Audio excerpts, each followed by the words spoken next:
नमस्कार मित्रांनो, स्वागत आहे तुमचं आताच्या ब्रेकिंग न्यूजमध्ये.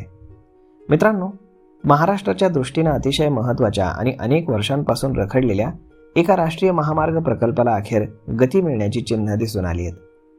महाराष्ट्र, गुजरात आणि मध्य प्रदेश या 3 राज्यांना जोडणाऱ्या बऱ्हाणपूर अंकलेश्वर राष्ट्रीय महामार्गाच्या NH 753B या चौपदरीकरणाचा मार्ग मोकळा होताना दिसतोय. भूसंपादनांच्या अडचणींमुळे अडकलेला हा प्रकल्प आता प्रत्यक्ष कामाच्या दिशेनं सरकणार असल्याचे संकेत प्रशासनाकडून मिळालेले आहेत. खानदेशातील नंदुरबार, धुळे आणि जळगाव या 3 जिल्ह्यांमधून जाणारा हा महामार्ग एकूण महाराष्ट्रातील 153 गावांना स्पर्श करतो. विशेष म्हणजे नंदुरबारसारख्या आदिवासी बहुल जिल्ह्यातील अनेक गावांमधून हा मार्ग जात असल्यानं या चौपदरीकरणाकडे स्थानिक नागरिक अत्यंत आशेने पाहत आहेत. रस्ता रुंद झाल्यानंतर केवळ वाहतूकच नाही तर शिक्षण, आरोग्य, उद्योग, शेतमालाची वाहतूक आणि रोजगाराच्या संधींना देखील मोठी चालना मिळण्याची अपेक्षा आहे. या महामार्ग प्रकल्पाचं काम गेली अनेक वर्ष भूसंपादनाच्या कारणामुळे रखडलेलं होतं. अनेक शेतकऱ्यांच्या हरकती, जमिनीच्या मोबदल्याबाबतचे प्रश्न आणि स्थानिक पातळीवरील विरोध यामुळे चौपदरीकरणाचा विषय पुढे सरकत नव्हता. मात्र आता प्रशासनानं शेतकरी आणि जमीनधारकांशी चर्चा करून त्यांच्या अडचणी सोडवण्याचा प्रयत्न केलेला असून बहुतांश हरकतींवरती तोडगा निघाल्याची माहिती समोर आली आहे. त्यामुळे भूसंपादनाची प्रक्रिया आता वेगानं पूर्ण होईल असाही विश्वास प्रशासनाकडून व्यक्त करण्यात आलाय. बुऱ्हाणपूरपासून सुरू होणारा हा राष्ट्रीय महामार्ग मध्य प्रदेशातून महाराष्ट्रामध्ये प्रवेश करतो.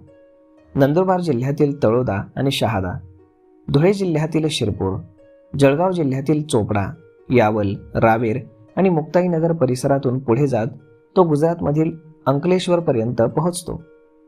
या संपूर्ण मार्गातील मोठा भाग महाराष्ट्रामध्ये येत असल्यानं या प्रकल्पाचा सर्वाधिक फायदा हा महाराष्ट्रालाच होणार आहे. राष्ट्रीय महामार्ग प्राधिकरणाने यापूर्वीच भूसंपादनासाठी आवश्यक असलेली अधिसूचना जारी केली आहे. त्यानुसार गुजरातमधील 7 गावं, महाराष्ट्रातील तळोदा तालुक्यातील 10, शहादा तालुक्यातील 28, शिरपूर तालुक्यातील 40, चोपडा तालुक्यातील 24, यावल तालुक्यातील 23, रावेर तालुक्यातील 23, मुक्ताईनगर तालुक्यातील 5 आणि मध्य प्रदेशातील बुऱ्हाणपूर जिल्ह्यातील 3 गावांचा या जमिनी संपादनामध्ये समावेश आहे. शेतकरी आणि नागरिकांच्या हरकती निकाली निघाल्यानंतर आता प्रत्यक्ष भूसंपादन प्रक्रियेला वेग मिळणार आहे.